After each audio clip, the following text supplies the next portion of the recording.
No judgment for any answers. Just an open and honest dialogue. Thank you.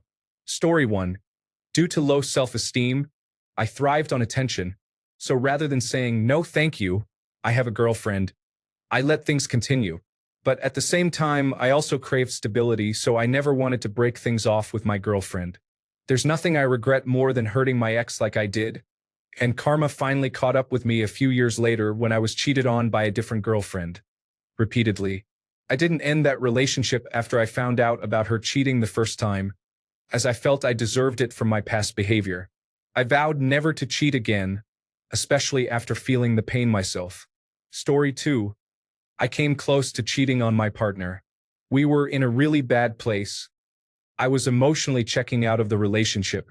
We weren't having sex and were pretty much roommates. I felt unattractive and unloved. Breaking up was complicated. I still loved him, and I missed the way our relationship used to be. Plus, we had just signed a lease. I was so angry at him for many reasons. I wanted him to see me again. An ex came back into my life, and all of a sudden, I felt sexy and fun again. I could be my fun self, not the tired, overworked, sexless person I had become in my relationship. We talked every day, and he was so interested in things my significant other seemed to not notice. It got to the point where I realized that if I didn't cut contact, it would turn into cheating. I approached my partner about it. We had an honest conversation. The next week or so was incredibly hard. I gave him space, cried my eyes out every day, convinced that we were over. But we got through it. Honestly, I still don't know how. We started having sex again, we developed hobbies outside the relationship, and were just kinder to one another. I guess having the relationship on the line like that made us fight for it more. I'm not condoning cheating, but I understand how people cheat and how relationships can dissolve unless they're looked after. Don't forget to keep doing the little things. Story 3. I believe at the core people cheat, men and women, because of an extreme fear of being alone. They are miserable in the relationship but cannot leave because they are so scared of being 100% alone. I don't know, that's my take on it. Edit. Thanks for all the awards, wow. Story 4. I have never cheated on my wife, and when I was younger, I could never understand why people cheat instead of leaving. Now that I am older, I believe most cheat because they still love their spouse but are not getting everything they need from them. That, or they are just greedy. I don't know. Married 13 years, together 15 for context. Story 5. I think that there are different levels of cheating. I know that sounds weird, so bear with me. Also, I am not a man just offering my 2 cents. I don't mean to say that some are excusable and some aren't. I mean to say that there are different reasons behind it. Some people cheat because they found that they fell in love with a different person. But they're scared of letting their relationship go for the sake of the person they cheated with in case it doesn't work out, or the other person doesn't feel entirely the same, or they don't want to hurt their partner by saying that they're leaving them for someone else, or that it was a massive mistake and they only felt that way because there was something missing in their relationship. Some people cheat because they can and do so multiple times as it's more of an ego thing. The idea of having multiple people at once whilst always having one solid person to fall back on. Some people cheat once, perhaps a drunken kiss, because they feel lonely in a relationship that isn't working out at that point in time and haven't come to terms with it not working out or how to fix it.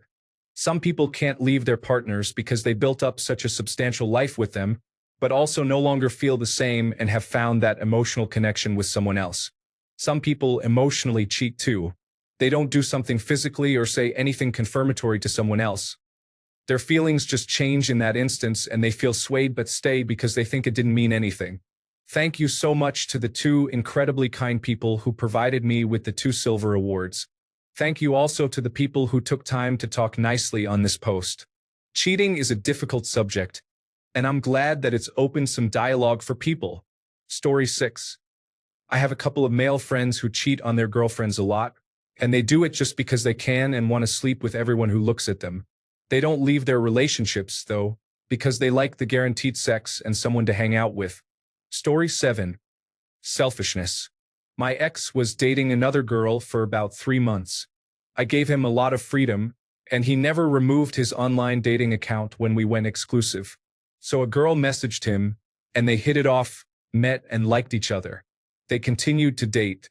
When I found out and told her, it was a complete fiasco.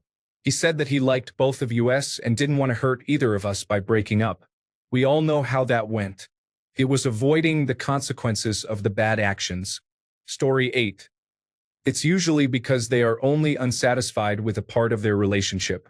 Perhaps you still love someone and their personality and have a great shared history, but you get next to no sex at home. I'm not saying I condone it, but I could understand how it happens. Story 9. People dislike direct confrontation in uncomfortable relationships. It's easier for them to cheat than to deal with ending the relationship or facing the other person's arguments against ending it. If you get caught cheating, it might end in a volatile way anyway, but that is still preferred over actually communicating and standing their ground initially about not wanting the relationship. Story 10. I have a wife with a low sex drive. She's practically asexual, at least for me. I've tried everything. It's been years of this. She is simply never going to change. I can't leave. Finances are complicated, and I don't want to leave my kids. While it is difficult, I personally am not a cheater. I have better self-control than that. An affair sounds like a huge pain, and I have a hard enough time dealing with one woman. I would never consider a prostitute either, because it is unappealing. But I can see how a man in my situation might be tempted. It has crossed my mind. But for now, possibly forever, I must suffer in silence with my right hand. Story 11. Everyone has the capacity to cheat. Almost everyone wants to connect with others on a deep level because we are flawed human beings. The only way to stop yourself from cheating is to acknowledge this possibility and take steps to avoid being in situations where cheating might occur. This requires constant vigilance. Most cheating involves an initial crossing of a boundary well before it happens, such as with a colleague, a platonic friend, or someone you meet in a social setting. Someone pays you attention, there's mutual chemistry, and you pursue it because it feels good. This might seem acceptable because you're just talking, right? Sure, people can have friends. People have natural attractions. The closer you are, the harder it is to escape. When there's mutual chemistry, this effect is amplified significantly, pulling you closer to each other. You could cross a point of no return, beyond which there is no escape without external intervention. Now imagine you're alone with this person. The chemistry has turned into sexual tension, and you are very tempted. They lean in for a kiss. Do you stop them because that would be cheating? Maybe, but you're going against your natural instincts, and you've already crossed many boundaries, so you might not seem like the kind of person who would prevent this from happening. Suddenly, you've cheated. So why do people cheat? You cheat because you tell yourself that you are not the kind of person who cheats and would never do it. This is a misconception because who you are is defined by your habits and actions. Therefore, you need to implement behaviors that help you avoid cheating situations. You need to navigate around people with whom you share chemistry, keeping a safe distance to stay out of their pull. This involves adhering to a strict code of conduct and constantly reflecting on yourself to prevent potential situations from developing. It's crucial to address this while the person is still a relatively distant acquaintance rather than when you're already on the way to a place where cheating might occur. Many people learn this lesson through personal experience, either by being cheated on or through cheating themselves. Some people never learn this. Others have yet to learn it. My personal rules are: 1. Don't spend time alone with women outside of group settings, or only for specific and sober tasks. Always have easily accessible accommodation to avoid the need for staying in the same place. Don't discuss feelings in an intimate way. Treat women like I would a male friend. Leave parties and nights out before they end, as that is when most poor decisions are made. Hugging should be a formality imposed on me, not something I initiate. The same goes for all physical contact. Story 12. Because I just found out I'm polyamorous. My ex was a demon. Did you know? Cheating isn't the most evil thing you can do to your partner. I sure didn't know that until I met my ex, who lied to me for 3 years and cheated on me the entire time. Another good thing to know: the words, "I love you," are a manipulative narcissist's best friend. So good at hooking their victim. Dating a narcissist. Stop. Abandon ship. Run like your life depends on it. Block them. Cut all contact. Move towns. Get a new phone. Whatever it takes, just don't. Story 13. I saw a TED Talk once where the speaker, a therapist or a mental health counselor of some sort, said that women cheat to get out of a relationship and men cheat to stay in one. I think this is often true. For women, cheating is the line that can't be uncrossed. They cheat as a way of pulling the trigger to get out. For many men, cheating is how they get their sexual and perhaps other needs met without having to end a relationship that they don't want to leave. Obviously, this doesn't apply to every relationship, but I think it partially answers your question. Story 14. Many reasons. Divorce is costly and can lead to financial ruin if your partner is spiteful enough. A lot of times, every aspect of the relationship is amazing except for the sexual aspect, and one partner refuses to work on the issue. Sometimes people are just selfish. Sometimes people make drunken mistakes. Sometimes it's revenge-based. Story 15. I've thought about this a lot. I think a lot of people want the best of both worlds, getting the stability of a relationship and the excitement of being courted by someone new. The ethical version seems to be polyamory or non-monogamy, but I would imagine that most people don't want to have that talk with their significant other. There is also the excitement of sneaking around and having a secret thing that breaks up the monotony of a stable but boring relationship. This is theoretical. I feel the same way that you do and think that cheating is lame, and if you aren't happy, it's time to punch out. Story 16. I know this isn't going to be a popular opinion, but I think this perspective could be valuable. Cheating may not always imply that you are unhappy in your relationship. Being attracted to someone else doesn't take away from your attraction and affection for your partner. The two can be independent of each other. I can love my partner intensely and want to live with them forever, and also want to be intimate with someone else.